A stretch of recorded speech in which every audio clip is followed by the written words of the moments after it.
Yang lain semua mengikut Dajjal. Yang lain semua terperangkap dengan sistem Dajjal. Tetapi mereka yang beriman tadi bersama Allah Subhanahu Wa Taala. Sama dengan saya malam ini, Saudara Nur Azman Muhammad Syamsuddin, pengurusi Lifeline for Gaza, juga turut berada di atas kapal Mabi Marmara. Okay, what is your next port? My next port, Gaza.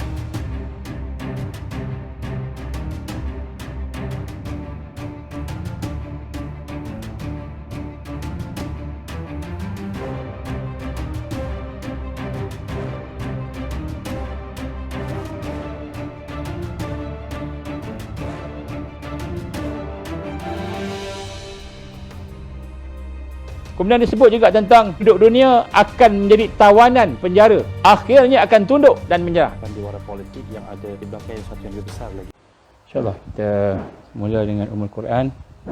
Al-Fatihah. A'udzubillahi minasyaitonirrajim. Bismillahirrahmanirrahim. Alhamdulillahi rabbil alamin. Ar-Rahmanirrahim. Maliki yaumiddin. Iyyaka na'budu wa iyyaka nasta'in. Ihdinas siratal mustaqim. صراط الذين أنعمت عليهم غير المغضوب عليهم ولا الضالين آمين. أعوذ بالله السميع العليم من الشيطان الرجيم. بسم الله الرحمن الرحيم. إن الحمد لله نحمده ونستعينه ونستهديه ونستغفره ونعوذ بالله من شرور أنفسنا ومن سيئات أعمالنا. من يهده الله فلا مضل له ومن يضلل فلا هادي له. أشهد أن لا إله إلا الله وحده لا شريك له وأشهد أن محمدا عبده ورسوله. قال رب اشرح لي صدري ويسر لي أمري واحلل عقدة من لساني يفقهوا قولي رب زدني علما أما بعد. Assalamualaikum warahmatullahi wabarakatuh. Alhamdulillah, pertama-tama kita bersyukur kepada Allah Subhanahu Wa Taala. Dengan keizinan Allah kita diberikan kesempatan pada malam ini untuk meneruskan program kita, dan insya-Allah pada malam ini kita memperdalamkan syukur kita kepada Allah dengan kita memperdalamkan ikhlas. Yang pertama, kita kena sentiasa memperdalamkan ikhlas kita, kerana ikhlas itulah yang akan membawa barakah dan menghidupkan amalan.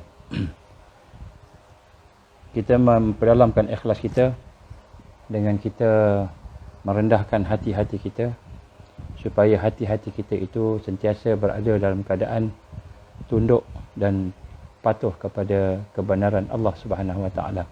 Kerana hanya dengan kerendahan hati itulah kita akan dapat maksima hidayah Allah, insya-Allah. Salawat dan salam kepada Rasulullah sallallahu alaihi wasallam, kepada ahli keluarganya, kepada baginda, para sahabatnya, kepada sekalian pengikut-pengikut sahabatnya, sehingga mereka yang terus berjuang sehingga ke akhir zaman, dan juga kepada sekalian muslimin muslimat. Mudah-mudahan Allah SWT mengampunkan dosa kita semua, insya-Allah. Saya nak mulakan pada malam ini dengan satu hadis Rasulullah sallallahu alaihi wasallam. Hadis ini adalah merupakan hadis yang diriwayatkan oleh Imam Tirmizi dalam Sunan At-Tirmizi dalam kitab Al-Fitan. Hadisnya pendek je, saya bacakan potongan hadis ini. Dia kata apa? Daripada Sauban radhiyallahu anhu, qala Rasulullah sallallahu alaihi wasallam, yang bersabda Rasulullah sallallahu alaihi wasallam, innama akhafu ala ummati a'immatal mudillin. Sadaqah Rasulullah sallallahu alaihi wasallam. Ini hadis sahih, hasan sahih. Apa kata Rasul sallallahu alaihi wasallam? Sesungguhnya yang aku khawatirkan, akhafu ala ummati, yang aku bimbang, yang aku khawatirkan daripada kalangan umat aku ini ialah a'immata, pemimpin, yang mudillin, yang menyesatkan. Dalam hadis yang lain yang lebih kurang sama dengan apa yang digambarkan oleh Rasul SAW tadi, an Abu Dzar radhiyallahu anhu qala Rasulullah sallallahu alaihi wasallam, dia telah mendengar Rasulullah SAW bercakap, berkata, ghairud dajjal akhwafu ala ummati minad dajjal. Bukan dajjal, kata Rasul. Ghairud dajjal akhwafu ala ummati minad dajjal. Yang aku lebih khawatirkan, yang aku lebih takutkan terhadap umat aku ini daripada dajjal, bukan dajjal. Maknanya Rasulullah SAW menyatakan bahawa yang ditakutkan tu bukan Dajjal kepada umat aku ini, pada umat Rasul sallallahu alaihi wasallam. Falamma khasyitu an yadkhula, maka tanya sahabat-sahabat, aku khawatirkan, maka aku bertanya, ya Rasulullah, apakah yang kau khawatirkan? Maka qultu ya Rasulullah, ayu syai'in akhwafu ala ummatika minad dajjal? Apakah yang engkau khawatirkan atas umatmu daripada Dajjal? Maka Rasul sallallahu alaihi wasallam pun menjawab, qala Rasulullah sallallahu alaihi wasallam, a'immatal mudhillin, pemimpin-pemimpin yang menyesatkan. Maka Rasulullah sallallahu alaihi wasallam ni hadis dari Imam Ahmad, daripada Musnad Ahmad. Hadis ini adalah merupakan hadis yang lebih kurang sama macam hadis yang di atas tadi. Dan hadis yang di atas tadi adalah hasan sahih.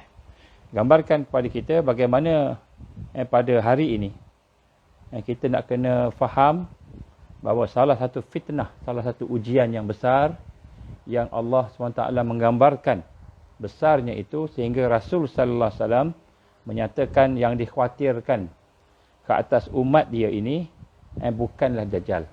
Bukan yang Dajjal. Dajjal ni umat-umat dia yang beriman, dia akan ada panduan hatinya, fikirannya. InsyaAllah kita akan bincang nanti bagaimana kita nak berhadapan dengan Dajjal ni. InsyaAllah kita akan bincang secara detail. Tetapi yang dibimbangi oleh Rasulullah sallallahu alaihi wasallam ialah a'immatal mudhillin, iaitu pemimpin-pemimpin yang menyesatkan. Dan pemimpin-pemimpin yang menyesatkan ini tidak semestinya dia merupakan orang-orang pemimpin-pemimpin politik. Dia mungkin juga pemimpin agama, dia mungkin juga pemimpin-pemimpin ekonomi, mungkin juga pemimpin dari sudut pendidikan, mungkin bos kita. Bos kita, yang jadi bos kita tu. Mungkin juga pemimpin-pemimpin dunia, yang Islam ataupun yang bukan Islam, tapi yang maksudnya adalah yang Muslim. Jadi sini sebab itulah pada hari ini kita nak kena rasa bahawa bila saya teliti, setiap kali saya nak berbincang macam gini, saya akan meneliti beberapa hadis. Setiap kali saya penelitian, saya akan dapat benda yang baru.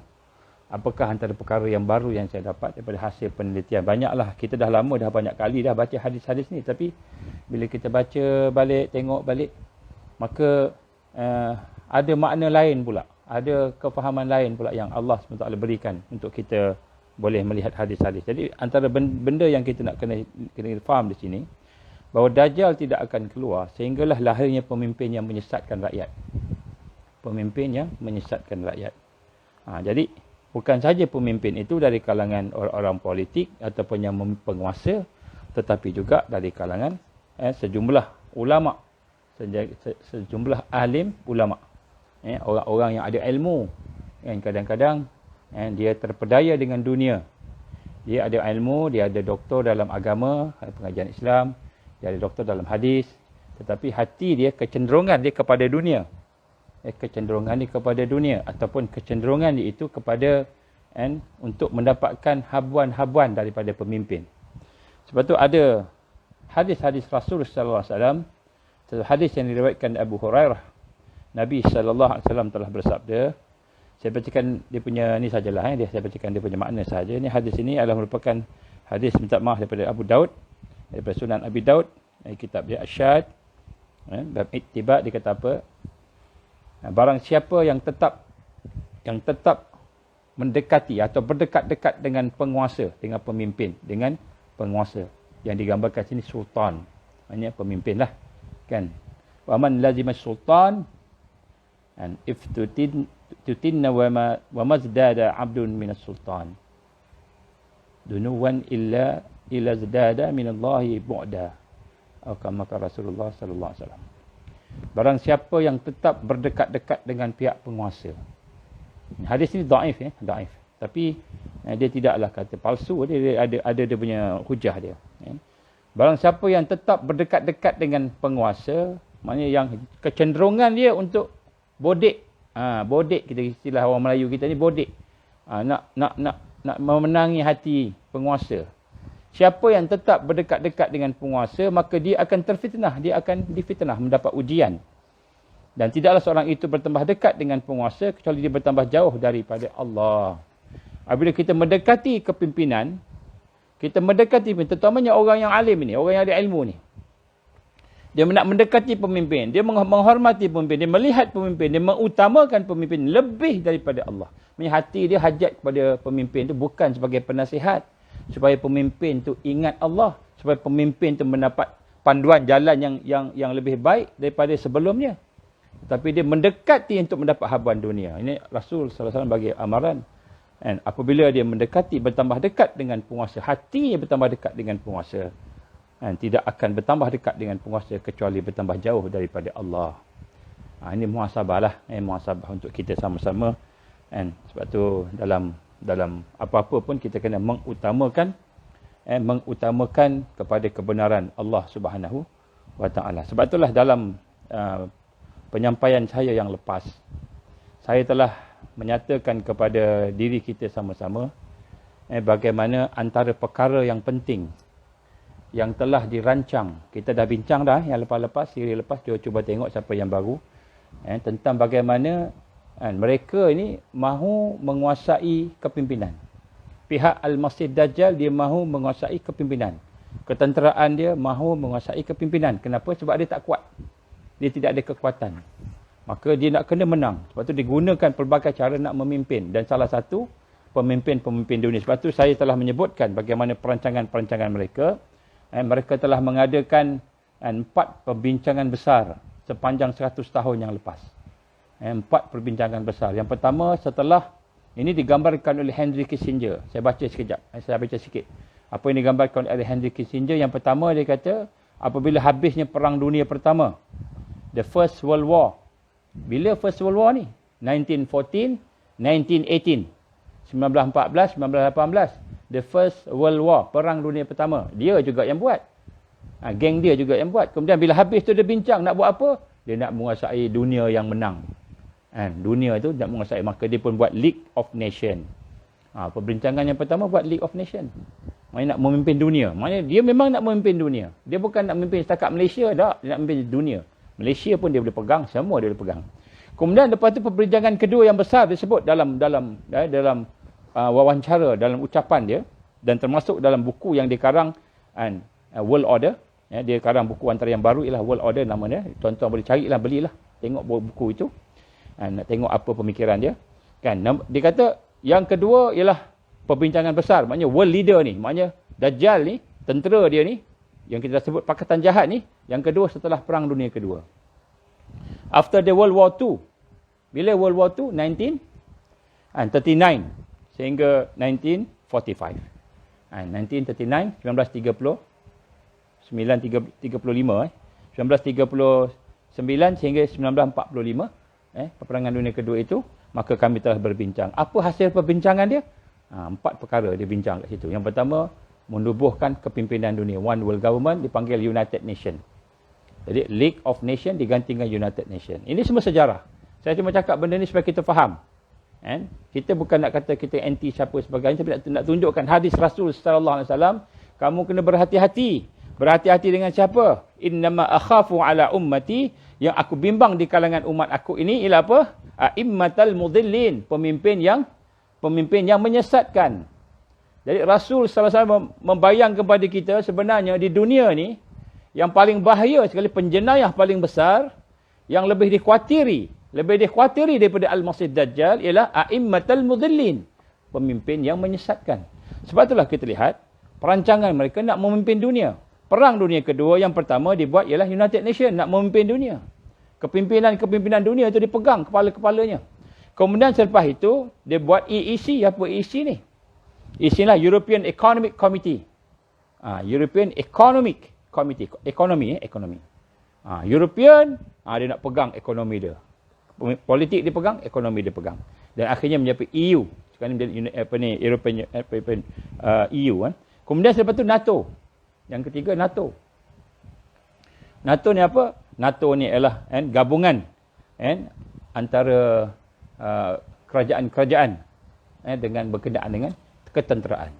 Jadi dia pegang ketua politik, ketua negara, dia pegang ekonomi, dia pegang ketenteraan. Nampak? Dia pegang benda-benda yang kuat. Dia bukan benda. Sebenarnya 30 negara pada masa itu bergabung untuk membentuk NATO. Dan kemudian yang keempat, ketika lepas Perang Dunia Kedua, dia buat apa? Dia buat the Bretton Woods Institution. Ini apa dia? Ini adalah World Monetary System. Dia nak mengubah sistem keuangan, sistem ekonomi dunia. Dia pegang ekonomi. Sebab ekonomi ni dia akan membentuk banyak benda. Kita tengok peperangan Badar. Peperangan Badar yang pertama pun antara Rasulullah sallallahu alaihi wasallam dengan orang-orang musyrikin berpunca daripada ekonomi. Rasul sallallahu alaihi wasallam dengan orang-orang Islam yang ada bersama baginda, sahabat-sahabat tadi, dia nak mengambil semua hak mereka yang dirampas oleh orang kafir musyrikin melalui dia nak menghalang kafilah daripada Syam, kafilah apa namanya, Allahumma salli Muhammad, siapa nama tu? Salah satu Abu Sufyan. Kan? Ekonomi. Jadi Rasulullah SAW melihat nak ambil balik apa yang telah dirampas di Mekah, nak ambil balik. Itu berlaku perang Badar, bermula daripada situ. Dan kita lihat bagaimana mereka telah melaksanakan kepimpinan negara-negara United Nations, kepimpinan Eropah yang dikuasai ekonomi, dan kemudian kepimpinan tentera NATO dan kepimpinan ekonomi dunia. The Bretton Woods Institution, iaitu World Monetary System, di mana dalam agreement yang ditandatangani pada tahun 1944, setahun lebih kurang sebelum habisnya Perang Dunia Kedua tadi, ialah untuk menukarkan gold standard. Macam mana tukar gold standard ni? Ketika perang, mereka membekalkan senjata, membekalkan teknologi, membekalkan alat-alat perang, senjata sebagainya. Maka negara-negara membeli senjata daripada Amerika dengan emas. Sebab sebelum itu perniagaan semua guna emas, guna gold semua. Jadi beli dengan emas, sehingga akhirnya apabila telah habis Perang Dunia Kedua itu, Perang Dunia Pertama, Perang Dunia Kedua, maka emas banyak pada Amerika. Maka mereka telah membuat satu perjanjian di mana mereka akan menggunakan US dollar untuk menggantikan emas sebagai currency, world currency. Jadi kita tengoklah di sini mereka telah buat kepimpinan. Selepas itu, macam mana masuk yang ketiga? Yang pertama Perang Dunia Pertama, Perang Dunia Kedua. Kemudian yang ketiga, dia nak menguasai siapa pula? Dia dah kuasa dunia dah. Perang Dunia Pertama, Perang Dunia Kedua tu dia dah kuasa dunia. Ketiga, apa yang dibincangkan? Dia bincang setelah habisnya Cold War. Kalau kita ingat lagi Cold War, peperangan dingin di antara Amerika dengan USSR, Soviet Union. Jadi kita lihat selepas daripada Cold War itu, mereka telah merancang apa yang mereka rancang. Mereka telah merancang peperangan ke atas terorisme ataupun pengganas. Pengganas ni maknanya masuk ke fasa ketiga, Perang Dunia Ketiga, ialah peperangan melawan umat Islam yang digambarkan dalam surat 1871 oleh Albert Pike kepada Mazzini, Giuseppe Mazzini. Dia kata Perang Dunia Ketiga ni dengan orang Islam. Dia tulis. Saya dah cerita dah sebelum ni, saya dah cerita. Baik. Jadi saya nak sebut sini, apabila Rasul sallallahu alaihi wasallam menggambarkan innama akhafu ala ummati, sesungguhnya yang aku khawatirkan, yang aku takutkan, yang aku bimbangkan ke atas umat aku ini il-a'immatal mudhillin, iaitu kepimpinan-kepimpinan yang menyesatkan. Maka sebab itulah kita hari ini nak kena tengok, perhati, sebab kadang-kadang kepimpinan dunia yang dikuasai oleh orang-orang yang ada perancangan jahat terhadap Islam menguasai kepimpinan lokal yang ada di negara-negara. Sebab itulah kita lihat hari ini kadang-kadang kecamuk kita, kita kata huru-hara lah dari sudut ni. Kemudian selepas daripada itu mereka telah memulakan peperangan. Sebab itulah 100 tahun daripada peperangan dunia pertama, mereka dah merancang peperangan yang baru. Peperangan yang baru. Sebab tu kita tengok pada tahun 1914 sehingga 1918. 1914, 1918 habis Perang Dunia Pertama, kan? Lepas Perang Dunia Pertama tu berlaku apa? Pandemik. 1918 ada pandemic virus. 1919 ada pandemic virus. Kita tengok sejarah. 2014 cukup 100 tahun, kurang lebih kita kata 100 tahun. Maka setelah tahun 2014, 100 tahun, mereka bertemu lagi sekali, mereka berbincang lagi sekali tentang dunia ini, the new world order. Once again dia kata, kita bincang, kami bincang, dan kemudian daripada situlah kami nak menyusun semula. Maka pada tahun 2014 mereka berbincang, dan pada tahun 2015 kita melihat salah satu daripada hasil perbincangan mereka itu, yang mereka telah mereka merancarkan apa yang digambarkan oleh Bill Gates pada masa itu sebagai peperangan bioterorisme. Kita tak bimbang dah, dia kata. Bukan lagi kebimbangan kita bom atom, bom nuklear, kematian-kematian yang disebabkan oleh peperangan. Sebab semua orang tak nak perang lah. Kalau siapa-siapa nak perang, tak ada orang nak perang. Sebab apa? Semua dah mengalami pengalaman. Perang dunia pertama, perang dunia kedua, semua dah mengalami pengalaman tu. Jadi, semua tak nak perang. Jadi, dia kata, peperangan teroris yang terbaru ialah bioteroris, dia kata. Bioterrorist attack. Peperangan biologi. Peperangan biologi. Jadi, dia sendiri menggambarkan akan berlaku peperangan biologi, mana virus akan menjadi menular, dia menjadi sebagai pandemik. Dia sebut bioteroris ataupun disebut bio warfare. Nak sebutkan ni tuan-tuan, sebab tu saya nak minta lah, ada di kalangan kita ni daripada anggota polis, ada di kalangan kita daripada anggota tentera yang mendengar ceramah kita pada malam ni. Kan? Supaya kita sama-sama menyiasat. Sebenarnya kemungkinan besar virus ni mungkin tak bioteroris yang hantar. Kita siasatlah siapa terorisnya. Kan? Terorisnya bukan orang kampung. Terorisnya bukan orang yang bandar biasa-biasa ni. Terorisnya mesti orang yang pandai-pandai, yang pakar-pakar nak buat senjata biologi ni. Jadi kita kena sebab daripada data-data yang kita dapati, kita melihat bagaimana mereka menyatakan bahawa virus ini sebagaimana digambarkan oleh doktor-doktor pakar dalam flip e-books yang kita bagi tengok pada siri yang lepas tu. Kan? Ialah pakar-pakar mengatakan ni mesti dibuat di makmal, bukan dibuat di kampung-kampung, orang bandar, orang Islam pun tak pandai lah. Kan? Baik. Wallahu a'lam. Jadi sebab kat sini, yang pertama sekali saya nak sebut pada malam ini, bagaimana kita kena berhati-hati. Sebab itulah jangan bimbang. Jangan bimbang tentang adanya manusia yang tidak boleh bersama dengan kebenaran yang memimpin. Jangan bimbang. Sebab itu memang sunnahnya. Tapi saya nak sebut lagi, digambarkan oleh Rasulullah sallallahu alaihi wasallam. Ini satu perkara yang penting tuan-tuan. Hadisnya banyak, beberapa ada hadis dalam kitab yang saya buka ini. Kitab berkenaan fitnah akhir zaman ini.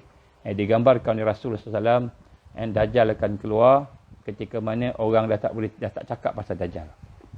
Orang dah tak cakap pasal Dajjal dah. Imam-imam dah tak bercakap pasal Dajjal.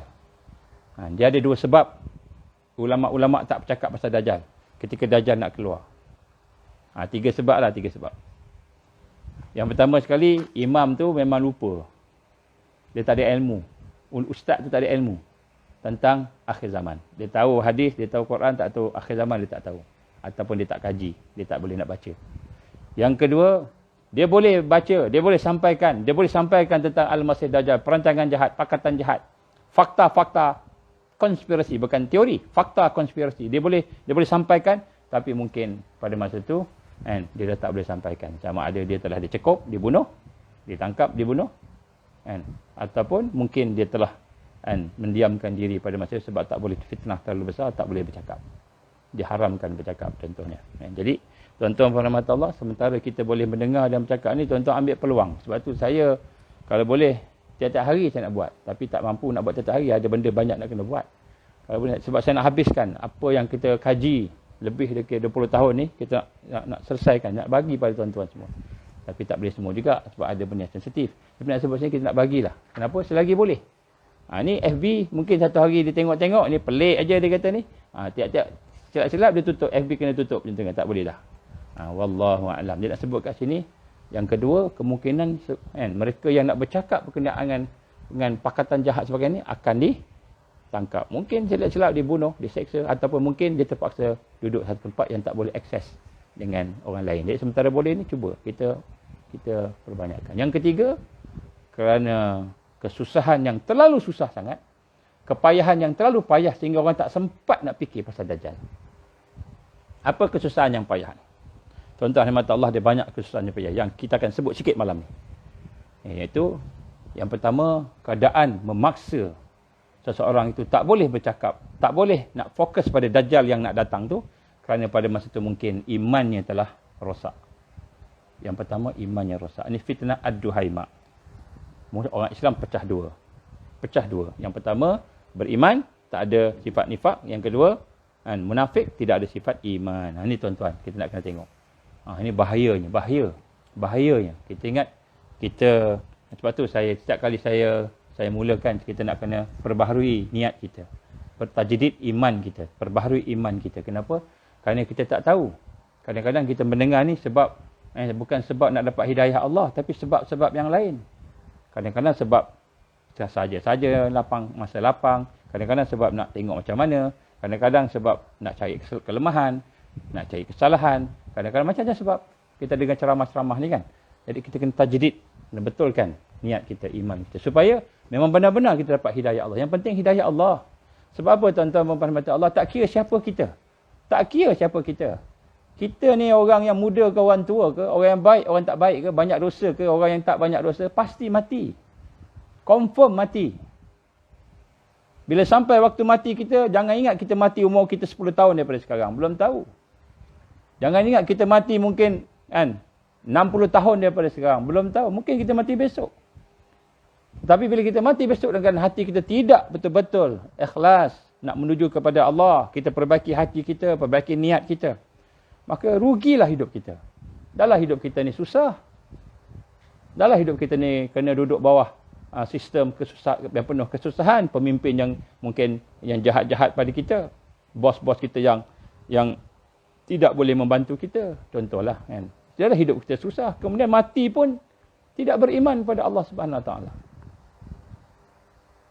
Tuan-tuan rahmati Allah, saya nak sebut kat sini. Satu ketika anak Nabi SAW.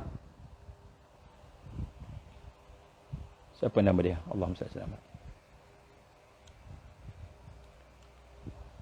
Anak dia, anak baginda Rasulullah SAW meninggal dunia. Namanya sama macam namanya isteri dia. Meninggal dunia. Maka ketika Rasulullah SAW menghantar mayat, wajah dia pucat, wajah dia sedih mengenangkan anak dia tadi tu. Kemudian baginda pun masuk dalam liang lahat tanam anak dia, anak perempuan dia. Bila tanam, bila naik keluar daripada liang lahat, wajah dia berseri-seri, ceria. Ceria. Maka habis semua siap, semua habis dah balik nak jalan, sahabat bertanya, ya Rasulullah, kami melihat ketika engkau menanam anakmu, wajahmu nampak macam pucat, macam rasa bimbang, takut. Tapi setelah kau keluar daripada kubur, wajahmu ceria. Wajahmu bersinar, bercahaya, tersenyum. Kenapa ya Rasulullah? Maka Rasulullah SAW pun menyatakan, ketika aku mengangkat anak aku pergi ke kubur tadi, kata Rasulullah SAW, saya tak ingat nama anaknya. InsyaAllah dia ingat, saya cakap. Maka dia kata, aku teringatkan himpitan daripada kubur. Kubur menghimpit manusia sehingga tulang-tulang menjadi macam itu. Sakit tak kena himpit? Sakit. Semua orang kena himpit. Kata Rasulullah SAW, aku merasakan anak aku akan dihimpit. Sayang ke anak dia kan? Memang kita sayang anak. Siapa tak sayang anak? Kemudian selepas tu, bila aku berada dalam kubur, aku tanam dalam keadaan kesedih. Tiba-tiba aku diberitahu, Allah beritahu pada dia. Maklum malaikat kata apa? Dia kata sesungguhnya dia akan dikasihi oleh bumi. Orang yang baik lah, orang yang soleh ni, solehah ni kan. Maka ulama pun menghurai bagaimana Rasul gambarkan. Seperti Imam Ghazali kata apa, dia hurai balik. Dia sendiri kata, orang Islam pun kena himpit. Tapi dihimpitnya orang Islam tu macam mana seorang ibu yang mendapat anak dia, kita ni daripada tanah, anak dia balik ke kubur, kita tentulah dipeluk kan. Ibu tu akan peluk, himpit kita, tapi peluk dengan kasih sayang. Peluk dengan kasih sayang, dihimpit dengan kasih sayang. Orang yang beriman. Orang yang tak beriman, yang tak bertaubat, yang berdosa, contohnya orang yang jauh, yang mendapat kemurkaan Allah, dihimpit dengan himpitan yang penuh kebencian, penuh azab. Maka Rasulullah SAW tersenyum, mudah-mudahan anak aku ni akan himpit dengan kasih sayang. Himpit kasih sayang dengan kasih sayang. Himpit tak sakit tak? Wallahualam, nak sebut kat sini, dihimpit juga tapi dengan kasih sayang. Sebab itulah kita kena betulkan niat kita. Tuan-tuan rahmati Allah, nak sebut kat sini, yang pertama sekali berkenaan sistem yang ada pada hari ini, iaitu bagaimana kita hari ini nak kena rasa, terutamanya para doktor. Saya nak menyuruh pada diri saya dan para doktor, saya bukan orang pandai, tetapi saya nak sebut kat sini bagaimana yang saya baca satu artikel yang ditulis oleh seorang yang mengkaji, Chris Kantan. Saya baca artikel ni berkenaan bagaimana sesungguhnya apabila perubatan moden, sistem perubatan moden yang ada pada hari ini, antara pengasasnya ialah Rockefeller. Rockefeller. Sistem perubatan moden yang ada pada hari ini. Dan kita melihat bagaimana pada tahun 1900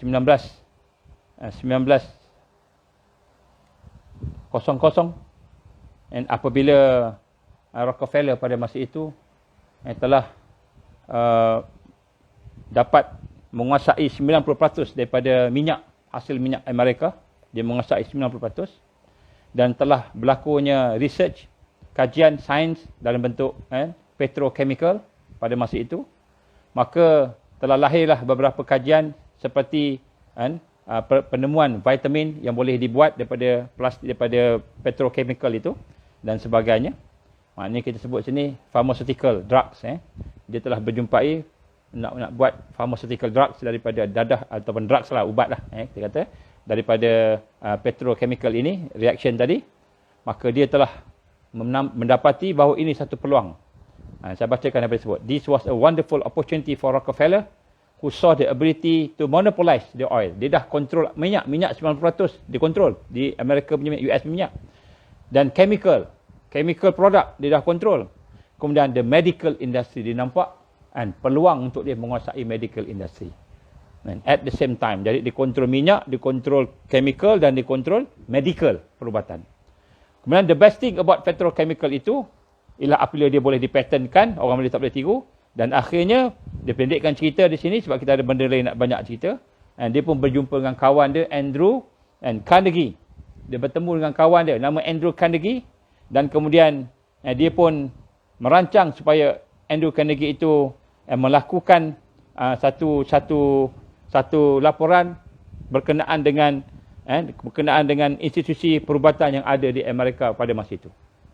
Maka Andrew Carnegie itu pun berjumpa dengan seorang bernama Abraham Flexner, dan Abraham Flexner itu diarahkan untuk pergi ke seluruh negara, termasuk juga di luar negara, untuk melihat status medical college dan hospital pada masa itu. Maka dia pun pergi dan akhirnya keluarlah dipanggil Flexner Report. Flexner Report. Dan daripada Flexner Report inilah lahirnya dipanggil The Modern Medicine yang kita tahu hari ini. The Modern Medicine yang kita tahu pada hari ini. Dan daripada report itu telah menyebabkan satu perkara yang besar berlaku. Apa dia perkara yang besar? Perkara yang besar ialah pada masa itu perubatan-perubatan yang ada majority hampir semualah ialah merupakan perubatan-perubatan yang datang daripada natural medicine. Homeopati, natural medicine dan sebagainya. Asal ni bukan chemical based, tapi asal semua natural based. Maka setelah dia melaksanakan Flexner Report itu, maka mereka telah buat satu silibus yang baru, untuk diketengahkan. Maka ubatan-ubatan ataupun cara rawatan homeopati, natural medicine dan sebagainya jadi telah pun diperkecilkan, telah pun dikatakan sebagai cara yang kolot, cara yang terlibat dengan sihir dan sebagainya. Dan malahan ada di kalangan doktor-doktor yang mengamalkan homeopati dan natural medicine itu telah ditangkap, dipenjarakan. Maka untuk menghidupkan modern medicine ini, maka Rockefeller telah memberikan 100 juta US dollar. 100 juta. Ini zaman dulu, zaman 1900 tadi. Maknanya banyaklah 100 juta untuk hospital dan college. Dia menjadi penderma dan dia telah membentuk satu kumpulan dipanggil General Educational Board, GEB. Yang mana dengan General Education Board inilah dia telah design, dia telah buat sistem pendidikan perubatan moden. Maka sistem pendidikan perubatan moden ini yang menggunakan drugs ataupun menggunakan bahan-bahan kimia, chemical, petrochemical tadi. Maka saintis tadi telah diberikan grant yang banyak untuk study, untuk mengkaji berkenaan dengan tumbuh-tumbuhan yang boleh merawat penyakit. Dan tumbuh-tumbuhan dikaji tadi tu bukan supaya dia ambil tumbuh-tumbuhan tu macam kita nak ambil daripada natural resources. Kita tanam herba lah, tanam pokok supaya kita boleh kaji, tingkatkan lagi. Tetapi dia kata the goal and objektifnya untuk mengenal pasti apakah bahan kimia, yang ada pada tumbuhan-tumbuhan tersebut, kemudian yang efektif tadi, dan kemudian bahagian itu akan dibuat semula dengan menggunakan bahan-bahan kimia, sudah tentulah tidak 100% identical dalam lab, dan kemudian dipatentkan dan akhirnya boleh menjadi pil dengan tema kajian mereka, a pill and for an ill. Satu pil untuk satu penyakit. Dan ini dah menjadi sebagai tema, sebagai visi dan misi mereka kepada modern medicine. Ini secara ringkas. Jadi sebab tu tuan-tuan rahmat Allah nak sebut kat sini, kita jangan ingat alopati ni, pendidikan medik yang ada sekarang ni, itulah satu-satunya. Ada lagi yang lain, yang lebih lama lagi tamadunnya. Daripada zaman Cina lagi, daripada zaman Rasulullah SAW lagi, daripada zaman para sahabat lagi. Ada dia punya kajian-kajian yang telah dimusnahkan. Doktor-doktor yang ditangkap pada masa itu. Jadi apa yang ada pada hari ini, kalau kita tengok, yang ditulis dalam kajian ini, dia kata, why would there be a real cure? Kenapa akan ada satu penyembuhan yang sebenarnya? Sedangkan sistem itu foundednya, sistem itu diasaskan oleh oligark dan plutokrat, iaitu orang yang kaya, businessman, leader, orang yang kaya dengan sebab kekayaan. Orang yang ada power, ada kuasa dengan sebab kekayaan. Jadi, tuan-tuan rahmati Allah nak sebut kat sini, bukan semua doktor macam gitu. Bukan semua sistem. Tapi nak sebut ni, asasnya adalah begitu. Maknanya apa? Maknanya, tentu ada kekurangan dan kelemahan di sana sini. Tidak ada yang perfect. Sebab tu saya nak gambarkan di sini. Kan, bagaimana kita kena terbuka. Kadang-kadang kita mempercayai pengetahuan kita lebih daripada kita percaya hadis Rasulullah sallallahu alaihi wasallam. Kadang-kadang kita mempercayai satu keyakinan tu, contohnya dia kata kanser tak ada ubat, sedangkan Rasulullah kata semua penyakit ada ubat, contoh. Bila dia kata yang virus ni tak ada ubat sebab tak ada vaksin. Rasulullah sebut SAW, ada, semua penyakit ada ubat. Apa ubatnya? Ada, kita carilah. Kalau vaksin tak dapat lagi, kan, tak ada vaksin yang sempurna yang betul-betul boleh kita dapat sebagai meyakinkan, carilah ubat-ubat daripada tumbuh-tumbuhan. Carilah ubat-ubat daripada herba, natural resources yang ada, yang mana sebelum ini telah terbukti. Kan? Jadi sebab tu saya bacakan sedikit sejarah. Jadi panjang cerita ni, tapi saya nak baca pergi panjang sangat. Sebenarnya kita nak kena rasa bahawa kita kena rendah diri kepada kebenaran Allah. Kita kena rendah diri kepada apa yang ada kepada Islam. Kerana Islam itulah yang paling tinggi. Al-Islam adalah merupakan sesuatu yang paling tinggi sekali. Jadi sebab tu kadang-kadang kita lihat bagaimana contohnya konsep vaksin. Kita bukan anti-vaksin. Tuan-tuan, kita bukan anti-vaksin. Kalau vaksin tu boleh membantu, tak ada masalah. Kan? Tak ada masalah. Vaksin, ubat. Kita bukan anti-vaksin. Sebab ada orang kata, ni kalau cakap pasal COVID-19 mesti anti-vaksin. Kita bukan anti-vaksin. Kita terima vaksin. Kalau vaksin tu tak ada masalah, okey, tak ada masalah, kita terimalah. Tapi pada masa yang sama, kita mahu juga melihat apa yang digambarkan oleh Rasulullah SAW. Pemakanan sunnah. Banyak pemakanan sunnah yang boleh memberikan kesembuhan biiznillah dengan izin Allah. Yang natural. Baik. Ini secara ringkas sebagai mukadimah saya nak sebut sini. Janganlah kita terlalu merasakan bahawa kitalah yang paling pandai. Sebab kadang-kadang itu sifat iblis.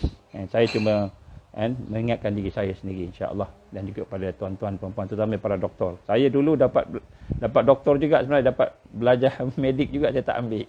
Allah tak izinlah. Saya tak ambil medik macam tu, saya ambil lain. Baik, tuan-tuan rahmat Allah Taala, saya nak ingatkan satu perkara yang saya pernah sampai dalam siri yang lepas berkenaan apakah perancangan mereka, senario yang telah digambarkan di dalam bukunya ataupun laporannya, Scenarios for the Future of Technology and International Development. Satu laporan 54 muka surat yang telah ditulis oleh Global Business Network yang telah diasaskan oleh Rockefeller Foundation pada tahun 2010. Jadi saya telah ceritakan pada siri-siri yang lepas. Tuan-tuan tengok. Saya tak pergi detail. Cuma saya sebut sini daripada apa yang ditulis di situ. Apa yang ditulis, antaranya disebut tentang dia akan mengawal political and economic alignment. Disebut global, political and economic. Political ni apa? Political ni dia nak berkuasa, kontrol. Economic ni apa? Sebab dia nak ada kuasa, dia nak ada kontrol. Kuasa ni dari sudut dia pegang sumber, resources, sebagainya. Kontrol ni manusia. Ekonomik ni pergi kepada manusia. Jadi, dalam situ dia ada sebut 4 perkara yang dia nak buat. Lockstep, clever together, hack attack, smart scramble. Jadi, empat ni kita dah bincang yang lepas. Apa dia punya makna-makna secara ringkas. Dan saya nak sebutkan pada hari ini bagaimana sebahagian daripada kajian-kajian yang dibuat oleh mereka yang mengkaji menghuraikan apa yang berlaku pada hari ini. Dan dia telah sebut pada tahun 2010. 2010 tuan-tuan. Kita sebut ni 10 tahun yang lepas. Jadi yang pertama antaranya digambarkan lockstep. Kita dah gambarkan lockstep itu adalah merupakan lockdown. Dia sebut tentang pandemik. Dia sebut tentang new influenza. Akan ada new influenza. Dia sebut. Bukan saya sebut. Tuan-tuan, kalau berhajat, kita boleh bagi. Saya rasa dalam siri yang lepas, ada salah seorang daripada yang mendengar telah bagi link untuk report ini. Jadi lockdown. Jadi lockdown ini disebut tentang new influenza, pandemic. Virus, kemudian daripada situ dia akan disebut tentang ekonomi akan runtuh. Disebut ekonomi akan runtuh. Ini poin-poin, saya baca poin-poin saja. Kemudian dia akan disebut juga tentang penduduk dunia akan menggunakan pelitup muka, mask. Kemudian disebut juga tentang norma baru. Kemudian disebut juga tentang penduduk dunia akan menjadi tawanan penjara. Akhirnya akan tunduk dan menyerah. Ini saya nak cerita ni. Hari ni saya nak cerita yang ni. Kemudian akhirnya penduduk dunia akan menjadi sukarela. Minta dipasang ID, chip. Dan akhirnya mereka akan dikontrol. Baik. Jadi hari ini saya nak detailkan sikit apa yang telah dia melalui beberapa kajian yang telah dibuat oleh kawan-kawan kita, jangkaan perkara yang telah berlaku. Yang pertama, saya nak buat sedikit laporan pada tuan-tuan pada hari ini. Daripada laporan yang ada di sini, saya nak tengok, saya nak tunjukkan pada 12 hari bulan November 2020. Ini data 12 hari bulan November 2020 tentang COVID-19 di Malaysia.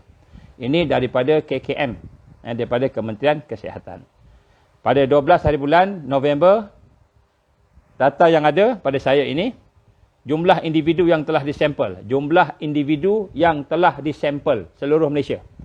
Jumlahnya ialah 2,349,211 orang. Ini di Malaysia. 2 juta, 2.349. 2,349,211 orang. Baik.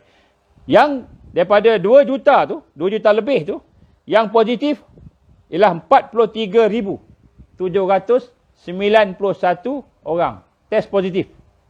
Jadi yang dikatakan positif. Positif ni dia boleh jadi dia true positif.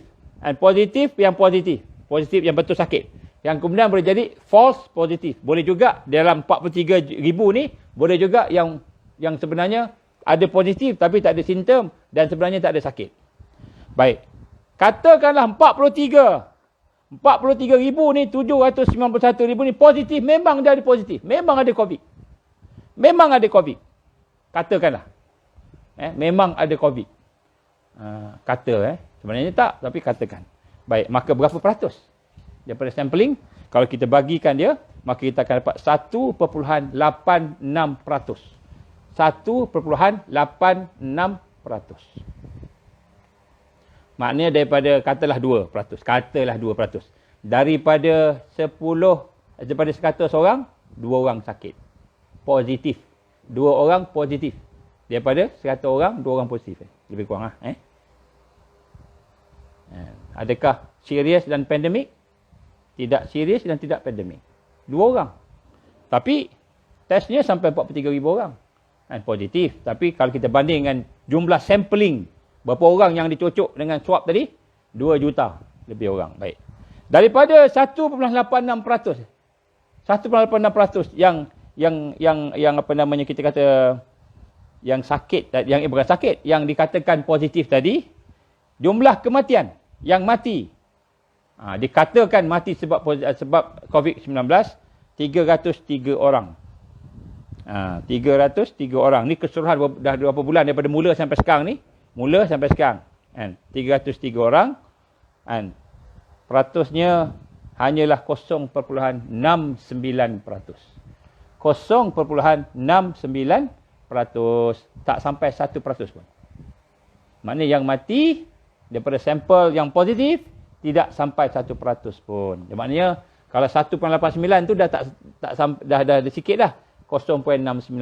Daripada 0.69% tu pula, yang kalau kita cek sungguh-sungguh, peratusnya kita cek sungguh-sungguh, maknanya betul-betul dia mati sebab COVID, bukan mati sebab pneumonia, bukan mati sebab asma, bukan mati sebab diabetik, bukan sebab jantung, maka mati sebab accident. The accident, mayat masuk ke dalam hospital, semua mayat yang masuk dalam hospital, kata Dr. Nur Hisham, akan disuap juga, tengok positif, dia positif. Positif, tapi dia mati sebab accident, bukan sebab COVID. Katakanlah, kita cek, maka doktor-doktor international menyatakan 6% sahaja yang positif dan dia ada itu tadi, ada COVID tadi, maka dia akan jadi lebih kurang daripada 0.01%. Kematian. Maka tuan-tuan dan Allah, saya menyeru sekali lagi kepada pihak KKM supaya meneliti semula maksud pandemik. Kerana kematian yang benar-benar kita cuba buat sukat sungguh-sungguh 0.69, sedikit berbanding dengan kematian yang ramai. Ini pandangan saya yang jahil. Saya minta profesor, nanti saya akan minta profesor buat statement pula. Baik. Jadi di sinilah kita lihat, sekiranya tuan-tuan, maka kita dapati di sini, setiap kali sampling dibuat, maka jumlah mereka yang positif akan bertambah. Jumlah bertambah. Memanglah betul jumlah bertambah, sebab setiap kali sampling akan ada orang yang positif. Tambahlah daripada 40,000 jadi 43,000 dah sekarang. Daripada 1,000 jadi 40 lebih dah sekarang. Contohlah. Memang bertambah sebab setiap kali kita buat, tambah. Tapi peratusnya berapa? Peratusnya hanya 1.89%. Dan kemudian yang meninggal dunia pula 0.69%. Tak sampai satu orang pun. Wallahu'alam. Baik. Jadi tuan-tuan rahmat Allah SWT, maka sebab itulah ramai di kalangan mereka yang mengkaji menyatakan bahawa tak perlulah kita lockdown. Ini cadangan mereka. Saya minta pihak kerajaan pertimbangkan. Baik. Daripada apa yang kita baca tadi, saya nak bacakan kepada tuan-tuan apa yang disebut oleh WEF ramalan. Tadi saya sebut yang pertama sekali senario yang disebut pada tahun 2010 menyatakan lockdown, ekonomi habis, akhirnya mereka akan ikut perintah dunia tadi. Maka apakah 8 prediction, 8 ramalan, sebenarnya 8 perancangan yang dibuat oleh international leaders. Yang ini dikeluarkan oleh WEF, World Economic Forum. Dia ada buat prediction, ramalan. Maknanya dia kata by 2030. Sehingga 2030, tahun 2030. Kita 2020 sekarang, 2030, kurang lebih 10 tahun. Yang telah dikeluarkan pada tahun 2016. Yang ini dia bincang tahun 2016 dalam dia punya summit dia. Apa disebut? Dia kata pada tahun 2030, you will own nothing. Kamu tidak akan memiliki apa-apa. Dan kamu akan gembira. Pelik tak tuan-tuan? Kamu tidak akan memiliki apa-apa. You will own nothing. Kamu tak akan memiliki apa-apa. Dan kamu akan gembira. Pelik tak tuan? Kita gembira sebab kita ada rumah, kita ada kereta, kita ada tanah, kita ada harta, kita ada kawan-kawan, kita memiliki sesuatu. Tetapi dia kata, you will own nothing. Kamu tidak akan memiliki apa-apa. And you will be happy. Tapi kamu akan gembira. Pelik tak? Pelik. Ini disebut berlaku pada manusia 2030. Ni sebut, tuan-tuan boleh cek dalam World Economic Forum punya website. Ada, tuan-tuan tengok. Kemudian ada 8 perkara yang senario yang disebut. Saya baca sebahagian sebab saya tak nak habiskan di sini. Saya nak tuan-tuan tengok. Antaranya disebut, sebenarnya saya ada letak dalam saya punya wall, dalam FB Ustaz Azman tu, saya ada wall tu. Tuan-tuan tengok ada 8 prediction. 8 prediction World Economic Forum, lepas daripada kita ni, tuan-tuan tengok saya punya wall tu, dia ada tulis. Ini dia orang buat, baik. Antara dia kata, whatever you want, you will rent. Apa yang kita nak, kamu akan, apa yang kamu nak, kamu kena sewa. Kamu kena sewa, bukan milik, sewa. Dan itu akan dihantar oleh drone. Drone akan hantar. Kemudian dia kata US tidak akan lagi menjadi kuasa superpower, tetapi countries akan, gabungan negara-negara akan menjadi superpower. Okey. Yang pertama ni tuan-tuan, kita memang tak memilih apa-apa, dia kata, tapi kamu akan, dan akan dihantar melalui drone. Yang kedua, Amerika tak akan jadi superpower. Ini disebut ni, Amerika tak akan jadi superpower. Dan kemudian a handful of countries akan jadi dominate, akan jadi memimpin. Siapa yang akan memimpin tuan-tuan? 20-30. Mesti ada pemimpin. Siapa pemimpin tu? Jadi maknanya tuan-tuan, dia rancang 20-30 tu Dajjal dah ada. Dia rancang 20-30, Dajjal dah ada. Ni dia rancang. Saya punya interpretasi. Ini berdasarkan kepada kajian-kajian kita. Kan? Maknanya dia rancang 20-30 tu Dajjal dah ada dah. Maknanya mungkin Dajjal keluar sebelum tu, mungkin Dajjal keluar. Ini perancangan dia. Wallahualam. Saya sebut dalam beberapa siri yang lepas, saya gambarkan bahawa dia rancang, Allah juga rancang. Wa makaru wa makarallah, wallahu khairul makirin. Allah perancang yang terbaik. Dajjal akan keluar. Dia rancang Dajjal akan keluar. Amerika tak ada. Lepas Amerika siapa? Kalau kajian-kajian kita, kajian kami, dan juga kajian Syekh Imran Hussein juga contohnya, maka akan berlaku perubahan kuasa. Perubahan kuasa yang digambarkan tajdid. Digambarkan Rasul sallallahu alaihi wasallam akan berlaku perubahan kuasa setiap 100 tahun. Tajdid, berlaku tajdid. Ini hadis sahih. Maka kata Rasul sallallahu akan berlaku tajdid. Jumhur ulama yang mengkaji, termasuklah Yusuf Qaradawi, termasuklah Imran Hussein, termasuklah siapa lagi lah, yang ramai menggambarkan ulama daripada Palestin, ulama daripada Middle East, ulama daripada Malaysia, Indonesia, yang mengkaji lah, yang tak mengkaji tak tahu. Yang baca je buku dia tak tahu, yang mengkaji. Yang betul-betul buat kajian menyatakan bahawa 100 tahun tajdid selepas kejatuhan Osmaniyah, 100 tahun 2024 ialah kebangkitan Islam. Islam akan bangkit. Ini kajian. Ini kajian. Malahan dalam laporan CIA pada tahun 2005. Laporan CIA pada tahun 2005, kata saya 2005, menyatakan bahawa the next superpower adalah beberapa kandidat, termasuklah Amerika lah, China lah, gangster-gangster kartel lah sebagainya. Ialah dia kata Al-Islam. Islam. Sebab itulah mereka membuat perancangan supaya Islam ini diserang habis-habisan. Sebab mereka tak nak Islam naik. Ya, sebut kat sini, kan. Jadi mereka sendiri menyatakan Islam akan naik. Selepas tahun 2020, maknanya 2021 ke atas ni, orang Islam akan naik. Macam mana? Saya dah pernah bincangkan pada tuan-tuan pada siri-siri yang lepas. Baik. Jadi tuan-tuan, sebenarnya bila dia kata bahawa you will own nothing, kamu tidak akan memiliki apa-apa, dan kemudian kamu akan gembira, maka saya heran. Macam mana? Mula-mula saya heran macam mana. Tapi setelah saya melihat semula kertas kerja yang dibuat pada tahun 2010, kemudian saya melihat beberapa gabungan daripada beberapa pandangan-pandangan dari kalangan orang barat, dari kalangan kita. Dan sekiranya lockdown yang berlaku ni berterusan, maka saya nak memberikan beberapa jangkaan-jangkaan yang tuan-tuan jangan terkejut. Sebagaimana jangkaan ini sesuai dengan hadis-hadis Rasulullah sallallahu alaihi wasallam. Rasul sallallahu alaihi wasallam tidak cakap secara langsung, tapi memberikan dia punya tanda-tanda. So kita tengok.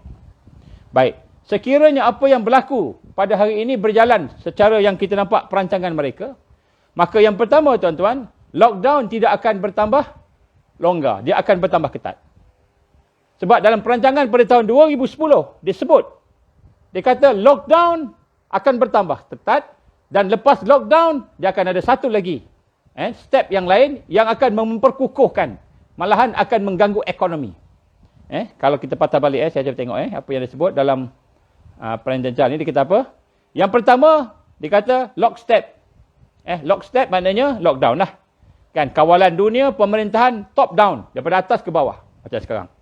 Kemudian dia kata, selepas daripada itu, disebut clever together. Perancangan dia disebut clever together tu maknanya apa? Maknanya, dunia ini bukan saja lockdown di peringkat lokal, tetapi di peringkat antarabangsa. Lockdown ni akan bertambah peringkat antarabangsa. Contoh yang digambarkan oleh yang mengkaji, dia kata seperti akan terputusnya kan trading chain. Maknanya bisnes antarabangsa akan terputus. Maknanya kita ni, negara kita ni banyak ambil import. Kita ada banyak import. Beras import, gula, semua import belaka. Jadi bila terputusnya bisnes antarabangsa, mula-mula sekarang ni kapal terbang aja. Dari sudut tourism aja. Lepas ni besok kapal pun tak boleh. Kapal terbang semua kena tutup. Maka dia kata clever together secara international. Maka pada ketika itu akan berlakulah perkara yang digambarkan sebagai keruntuhan ekonomi. Dan selepas keruntuhan ekonomi akan berlaku disebut hack attack. Ini disebut tahun 2010. Tuan-tuan boleh baca artikel ni, report ni. Hack attack ni kita apa? Economically unstable. Akan menjadi tidak stabil. Ekonomi makin teruk.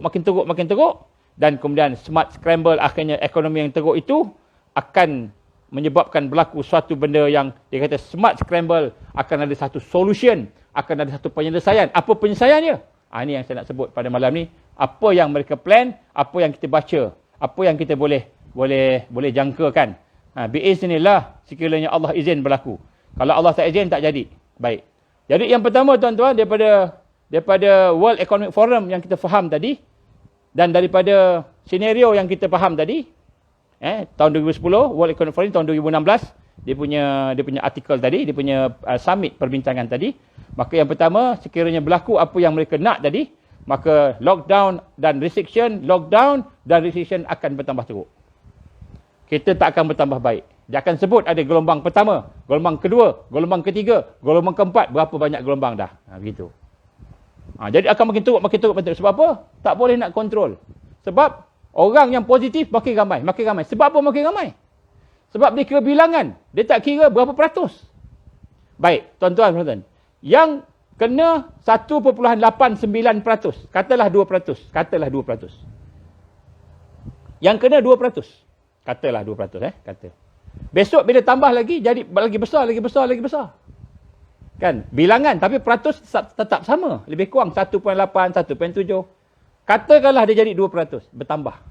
Dan akan bertambahlah bila dia bertambah. Lagi ramai dia ambil sampel, lagi ramailah orang tu. Bertambah. Baik. Kemudian kematian. Peratus kematian kita tengok. Kita kalau tengok bilangan kematian tentu bertambah. Mula-mula 300, 100, 200, 300 sekarang.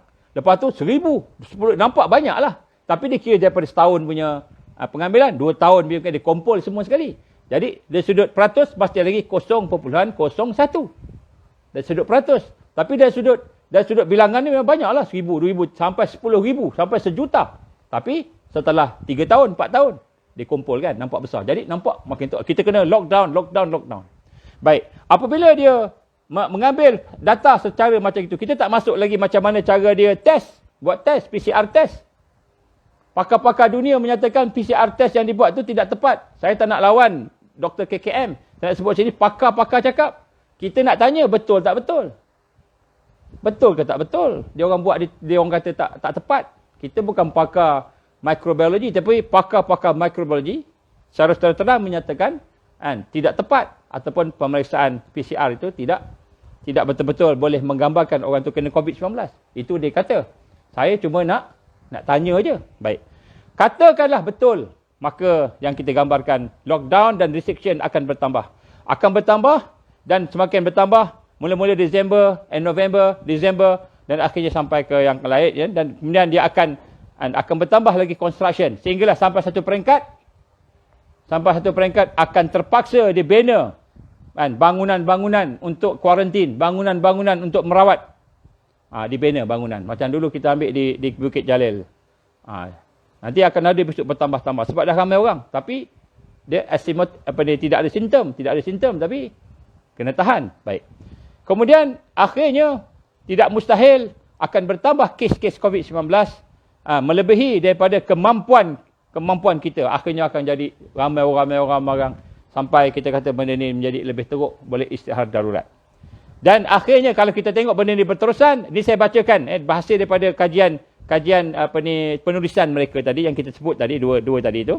Akhirnya akan bertambah dan mungkin dalam kita kata awal tahun depan ke pertengahan tahun depan ke, masalah ekonomi akan bertambah teruk. Masalah lockdown ini ialah ekonomi. Akan bertambah teruk. Ramai yang tak ada kerja, Kan? Maka jadilah apa yang disebut oleh WEF, World Economic Forum, yang disebut pada tahun 2016.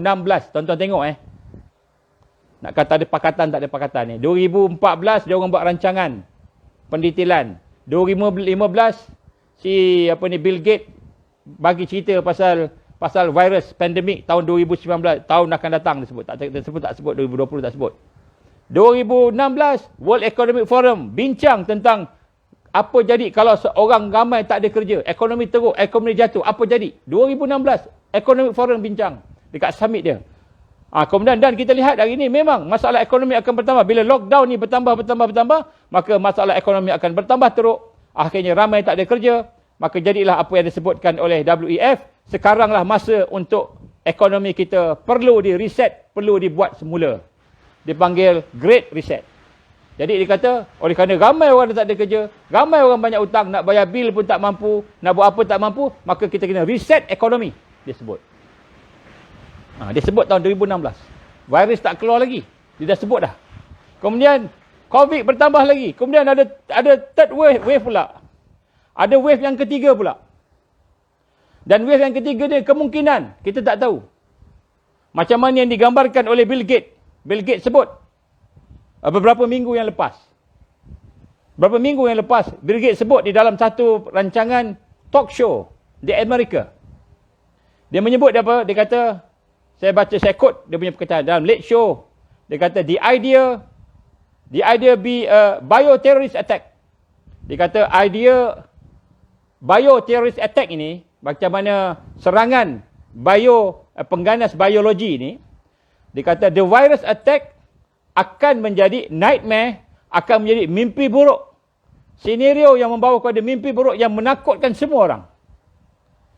Jadi bila dia cakap macam itu, orang yang wawancara tu jadi kalau gitu semua orang akan takut, depress lah dia kata. Tapi dia kata, no, but the good news, dia sebut. The good news dia kata. Supaya kita tidak depress malam ini, the good news dia kata apa? Most of the work that we are going to do. So kita sekarang sedang fokus kerja-kerja yang kita nak buat sekarang ini ialah untuk be ready disebut. Be ready untuk bersedia menghadapi pandemik tu, gelombang kedua. Tuan-tuan rahmati Allah, dia menyebut akan ada pandemik tu. Jadi di sini disebut di dalam wawancara itu beberapa minggu yang lepas. I call this yang sekarang ni dikata pandemic 1. Yang sekarang dikata pandemic 1. Maka kata we are going to minimize bioterrorism. Disebut keganasan biologi. So we will have to prepare for the next one, which I call, dia kata, saya katakan pandemic 2. Dia kata pandemic 2. Ni Bill Gates sebut dalam beberapa minggu lepas. Baru je. Kemudian dia kata, bila dia sebut, dia kata apa? Dia kata kita sedang bersiap sedia untuk pandemik kedua. Maka dia tersenyum. Maka dia kata, barulah dia kata, kita akan mendapat attention pada masa itu. Dia tersenyum.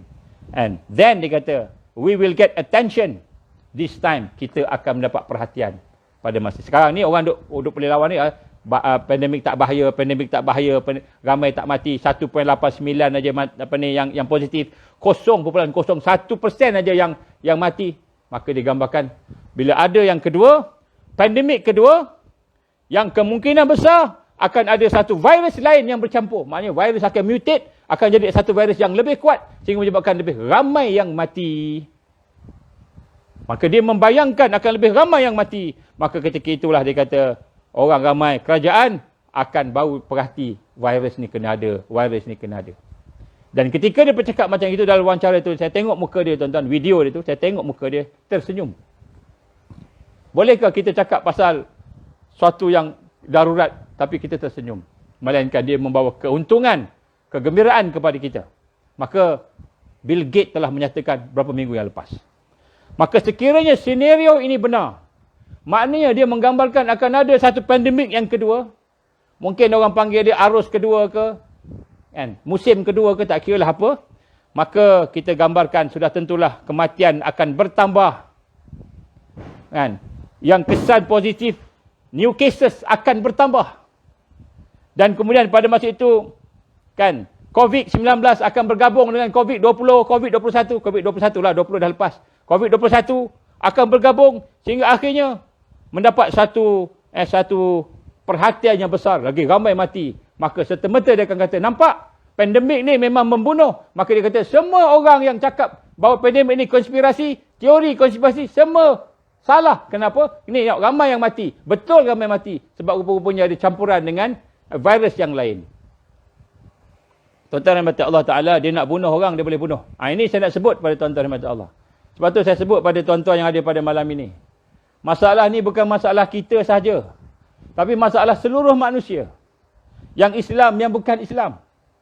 Tak kira siapa kita. Kalau kita polis, kita bertanggungjawab. Kalau kita tentera, kita bertanggungjawab. Kalau kita doktor, kita bertanggungjawab. Kalau kita NGO, kita bertanggungjawab. Sebab semua akan kena. Tuan-tuan, dia sebut cara terang-terang dalam late show. Dia sebut. Saya melihat muka dia bila sebut pandemik 2. Lepas disebut pandemik 2, dia kata, tentulah pada masa itu barulah orang semua akan tengok, akan dapat attention, dapat perhatian daripada manusia tentang wujudnya bahaya, bahawa benar-benar bahaya. Tak ada orang dah sebut tak bahaya. Kenapa? Memang racun macam Ebola, mati on the spot. Wallahu a'lam, mungkin dia dah plan. Tuan-tuan rahmati Allah Subhanahu Wa Taala. Sebab itulah kita gambarkan sekiranya benda ini berterusan, maka enhance lockdown, restriction akan dikenakan sehingga third lockdown, bukan lagi second, third lockdown dan sebagainya will be implemented. Ini serangan. Sebab tu tuan-tuan rahmati Allah, kita berharap sangat agar pihak-pihak berkuasa dapat menyiasat, dapat selamatkan. Saya tahu kan, semua orang yang ada di bersama kita ni orang yang ada hati, yang ada jiwa. Kita ada anak-anak. Tetapi saya sebut pada malam ini bagaimana kita perlu melihat dengan secara objektif perkara-perkara yang digambarkan oleh Bill Gates sendiri digambarkan. Kemudian dikata full travel restriction. Lepas tu akan ada nak travel keluar negara pun tak boleh. Interprovince, antara negeri pun tak boleh. Antara bandar pun tak boleh. Dan kemudian akhirnya akan menyebabkan manusia-manusia menjadi miskin. Kenapa miskin? Tak boleh bekerja. Maka digambarkan oleh WEF.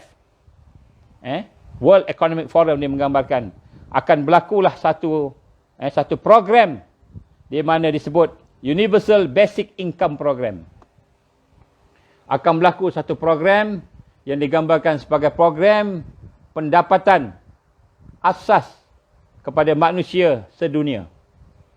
Dan program ini akan ditawarkan kepada mereka yang tak mampu nak bayar hutang.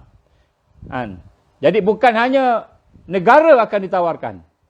Kalau sebelum ni kita dengar IMF akan menawarkan kepada negara. Negara tak cukup duit, ditawarkan hutang. Ditawarkan hutang kepada negara. Kami boleh bagi kamu. Kamu nak berapa? 1 bilion, 2 bilion, 100 bilion, 1 trilion. Kami boleh bagi. Hutang. Jadi, apabila pada hari ini, negara-negara memang dah berhutang, individu pun, maknanya rakyat pun, manusia pun berhutang, maka ketika itu pinjamannya bukan lagi kepada negara, juga kepada individu. Maka dia akan buat satu program untuk membasmikan hutang manusia-manusia. Tawaran, disebut tawaran pembebasan hutang peringkat antarabangsa. Maka kerajaan-kerajaan akan ditawarkan. Kerajaan akan ditawarkan oleh kerana rakyat dah tak ada pendapatan. Dah tak ada pendapatan. Maka kerajaan akan menawarkan pada mereka melalui bantuan IMF supaya personal loan, mortgage dia, hutang rumah dia, pinjaman personal dia, kredit kad dia yang tak mampu dibayar, semua akan dibayar oleh IMF. IMF akan bayar untuk semua. Ini program menghapuskan hutang untuk semua individu-individu. Ini semua ke arah apa? Yang sebut tadi. WEF sebut tadi. Maknanya, cengkaman hutang bukan hanya kepada negara, kepada rakyat. Semua dia bagi. Tuan-tuan hutang berapa sekarang kredit kad? Tuan-tuan hutang berapa rumah? Tak boleh bayar. Tak boleh bayar, tak ada pendapatan. Kerja dah teruk. Nak makan pun susah. Maka ketika itu ditawarkan.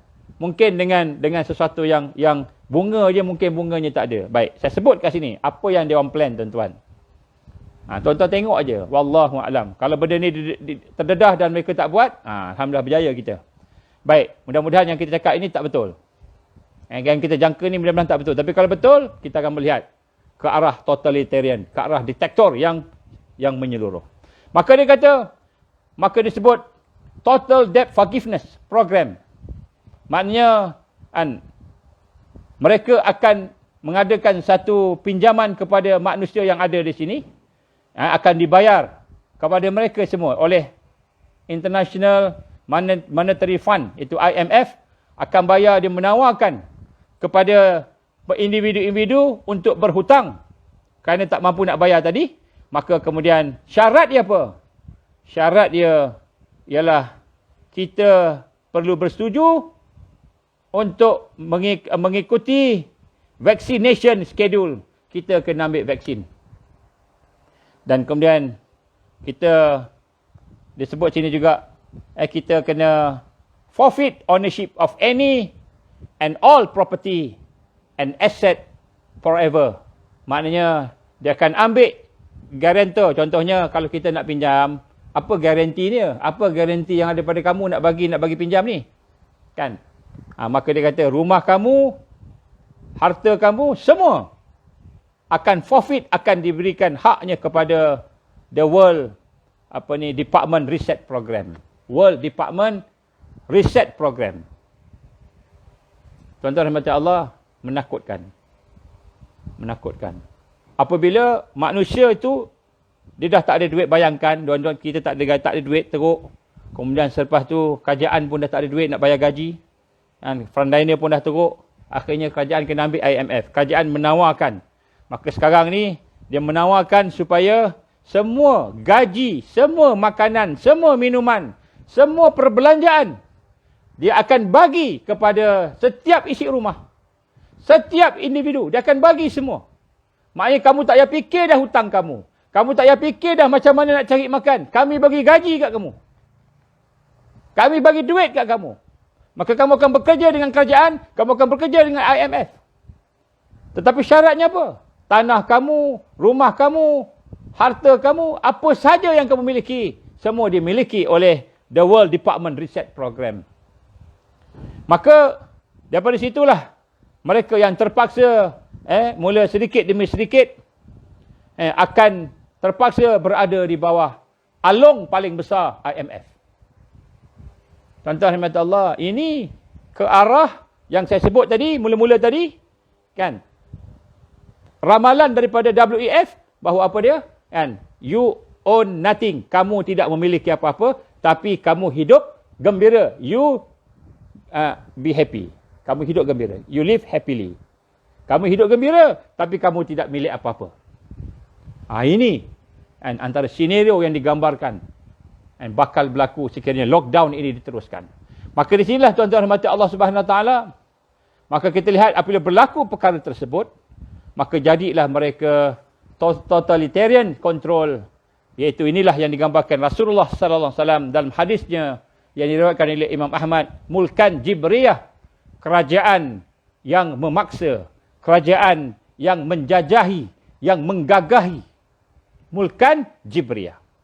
Maka apabila kita melihat akan hal ini berlaku pada masa itu, maka manusia yang terperangkap dengan duit, masalah gaji, masalah makan, masalah apa, mereka akan duduk langsung di bawah kepimpinan internasional yang melalui kerajaan negara masing-masing. Maka di sinilah tuan-tuan rahmat Allah, apabila perniagaan menjadi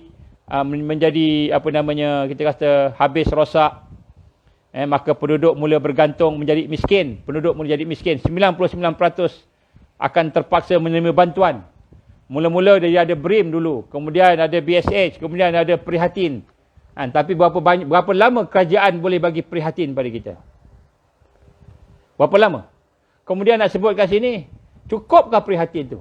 Itu untuk makan, untuk tu boleh lah. Tapi yang hutang-hutang ni macam mana? Kredit kad, kita kata apa? Moratorium, tambung lagi 6 bulan. Sambung lagi setahun.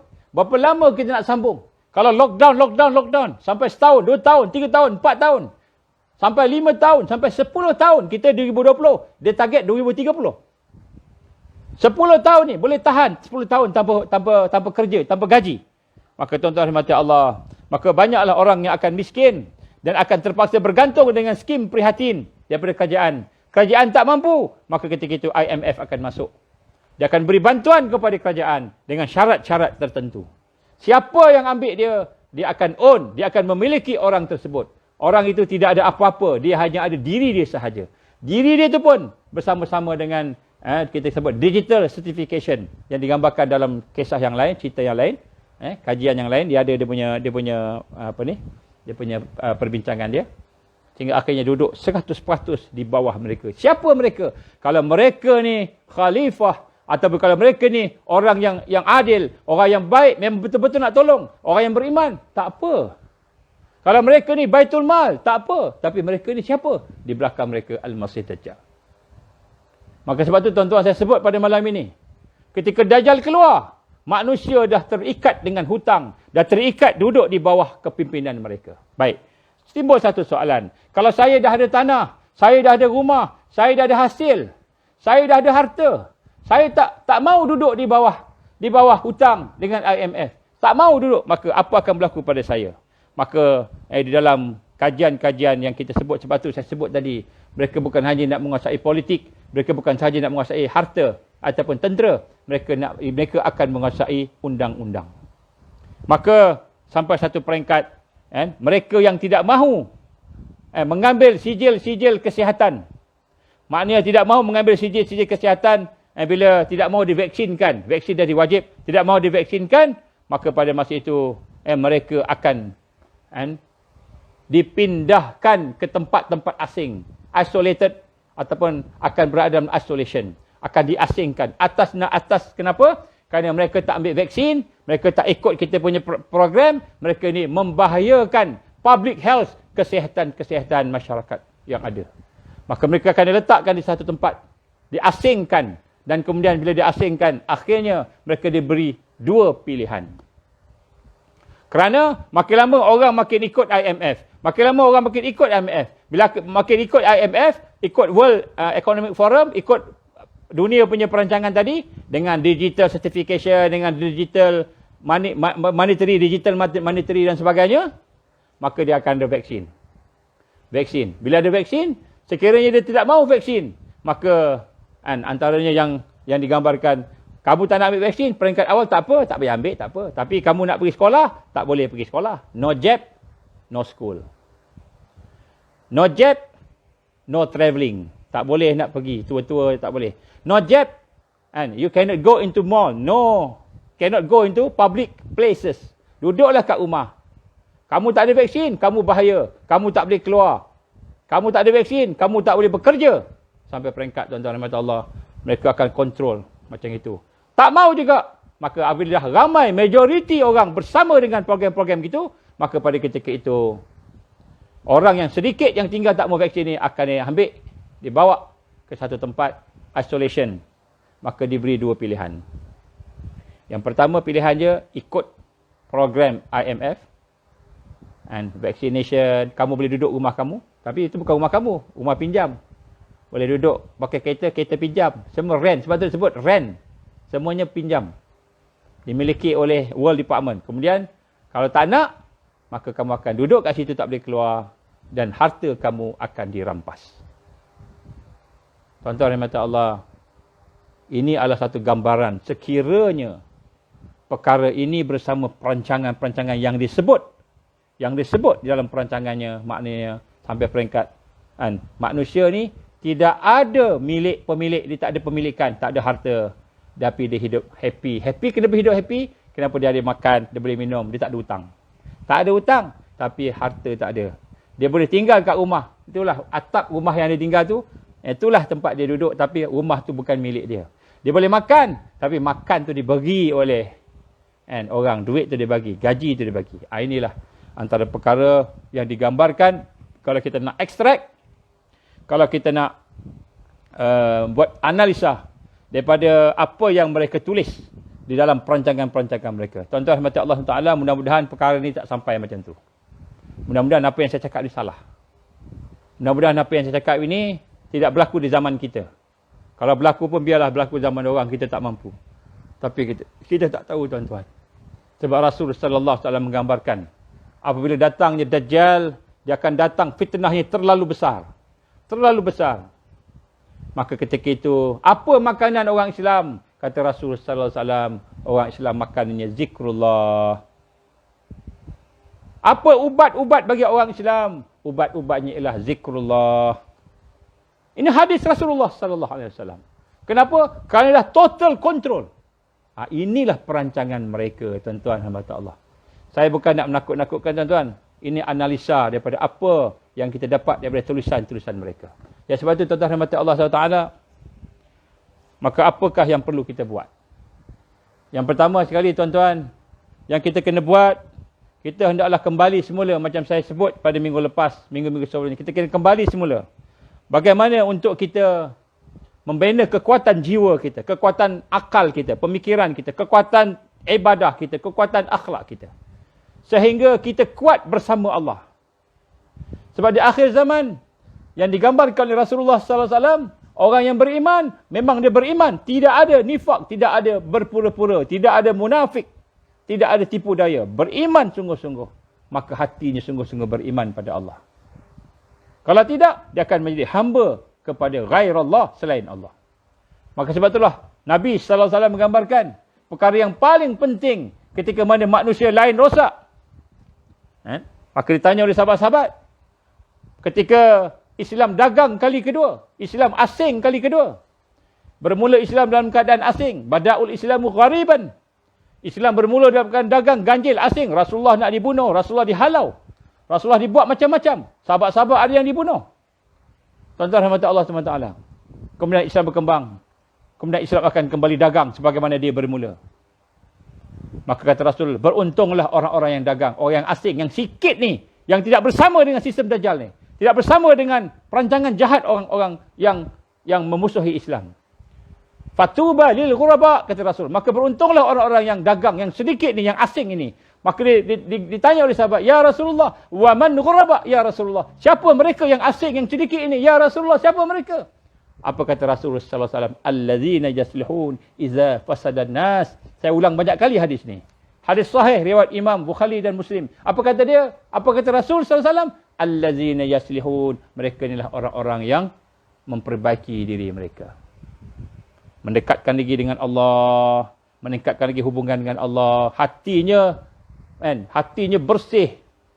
Diuji dengan kesusahan, diuji dengan kepayahan, penderitaan, tapi hati dia boleh tenang. Hati dia boleh sabar. Hati dia boleh redha, dan hati dia boleh yakin bahawa segala yang berlaku itu dengan kehendak Allah Subhanahu Wa Taala, sehingga menyebabkan dia kuat. Dan kemudian akalnya bersih, melihat yang mana al-haq, yang mana batil. Dia melihat mana al-haq wal batil. Yang mana yang hak, mana yang benar, mana yang sesat. Tuan-tuan rahmat Allah, apa kata Rasul tadi? Mereka lah orang yang memperbaiki diri mereka ketika mana manusia lain rosak. Yang lain semua mengikut Dajjal. Yang lain semua terperangkap dengan sistem Dajjal. Tetapi mereka yang beriman tadi bersama Allah Subhanahu Wa Taala. Tuan-tuan rahmat Allah Taala, sebab itulah apa yang berlaku pada hari ini kita kena melihat dengan kacamata iman. Dengan kacamata Al-Quran dan hadis Rasul sallallahu alaihi wasallam. Jangan kita melihat hanya sekadar logik saja. Kalau kita melihat sekadar logik, ini setakat ekonomi, setakat kesihatan, betul, ekonominya kesan, kesehatannya kesan, tapi sebenarnya Allah lebih besar, Allah lebih kuat daripada apa yang berlaku sekarang ini. Allah akan tolong kita, tuan-tuan. Itu janji Allah. Allah akan tolong kita. Ada penyelesaiannya, ada. Sebab itulah pada malam ini saya nak menyuruh. Yang pertama untuk tindakan. Saya menyuruh pada tuan-tuan. Yang pertama sekali jangan takut. Memang menakutkan. Saya tengok balik, saya baca balik. Memang kalau kita tengok dari satu sudut, takut tuan-tuan. Tapi ini peluang sebenarnya. Allah memberi peluang kepada kita untuk meningkatkan lagi hubungan kita dengan Allah Subhanahu Wa Taala. Inilah peluang. Dan sebenarnya Allah dah beri kekuatan. InsyaAllah kita akan cerita kekuatan-kekuatan depan ni. Kita akan bincang macam mana nak jadi orang yang kuat bersama Allah. Baik. Untuk peringkat sekarang ni tuan-tuan, kita nak menyuruhlah kepada mereka yang ada hubungan. Saya nak bacakan sedikit. Contohnya daripada Majlis Profesor Negara. Profesor-profesor negara ni, yang ada ni. Cerdik pandai dalam negara kita. Akademik Profesor Malaysia. Kumpulan pakar. Kumpulan pakar. Tak kira lah daripada mana, Ansara ke di mana. Jawatan kuasa profesor, daripada NGO, pertubuhan-pertubuhan doktor, perubatan, Malaysia ataupun international, NGO, pertubuhan-pertubuhan rakyat, jawatan kuasa, saya menyuruh supaya kita bersama-sama menyampaikan permintaan ni, kebenaran ini, supaya lockdown ini janganlah diteruskan. Kita buat SOP, kita buat kajian, kita buat conference, kita buat perbincangan. Tengok. Sebab saya yakin, daripada maklumat yang saya terima daripada kawan-kawan, daripada public health, daripada hospital-hospital, sama ada di peringkat nasional, kebangsaan ataupun peringkat internasional, kebanyakan mereka berpandangan bahawa tidak perlu berlaku lockdown. Sebab lockdown ni akan menyebabkan ekonomi kita jatuh dan hancur. Cuba kita buat sungguh-sungguh, kaji sungguh-sungguh. Buat satu perbincangan secara dalaman supaya kita boleh dapat memberikan keputusan yang terbaik, kerana ini adalah merupakan perancangan-perancangan jahat antarabangsa. Dan kemudian saya nak menyuruhlah kepada Majlis Profesor Negara, Akademik Profesor Malaysia, kumpulan-kumpulan pakar daripada hospital-hospital, doktor-doktor perubatan, terutamanya mereka yang ada kelayakan tampil ke depan, beritahu apa yang sepatutnya beritahu. Dan kemudian tuan-tuan rahmati Allah, pasti akan ada tentangan. Pasti akan ada tentangan.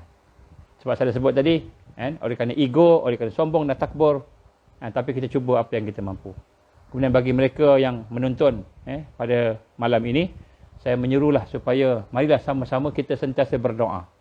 Sebab di akhir zaman memang ujian fitnah semakin besar. Dan fitnah yang paling besar ialah fitnah akidah. Fitnah keimanan, keyakinan kita dengan Allah Subhanahu Wa Taala. Kemudian fitnah-fitnah yang lain. Sebab itulah tuan-tuan rahmat Allah, insya-Allah mudah-mudahan pada masa akan datang kita akan dapat cuba berbincang sedikit tentang perkara-perkara yang boleh membantu kita untuk mempersiapkan diri kita.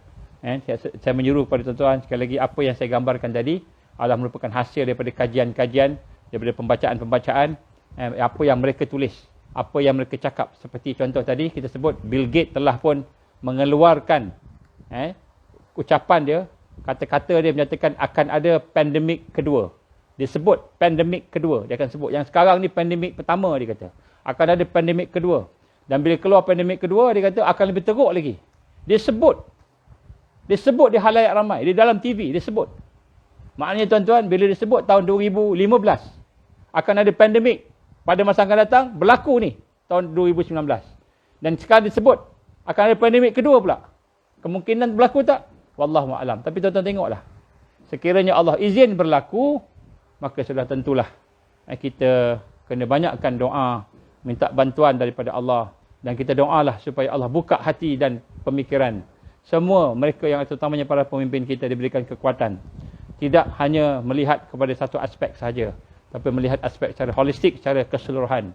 Dan meletakkan Islam, meletakkan sunnah Rasulullah SAW sebagai perkara yang pertama supaya kita selamat. Kerana kata hadis Rasul SAW, aku tinggalkan kepada kamu dua perkara. Kamu pegang, kamu genggam, kamu gigit dengan geraham kamu. Al-Quran dan sunnah dia, hadisnya. Ikut, maka kamu tidak akan sesat. Maka kita nak kembali balik. Inilah masa kita nak kembali balik. Supaya kita tidak hanya menyatakan dengan lidah, tetapi kita nak merasai dalam hati kita, insya-Allah. Itulah sikit sebanyak tuan-tuan. Saya minta maaf. Andai kata apa yang saya sampaikan ini mungkin di luar daripada perkara-perkara yang sepatutnya. Kalau ada silap dan salah, saya mohon ampun kepada Allah dan minta maaf kepada tuan-tuan.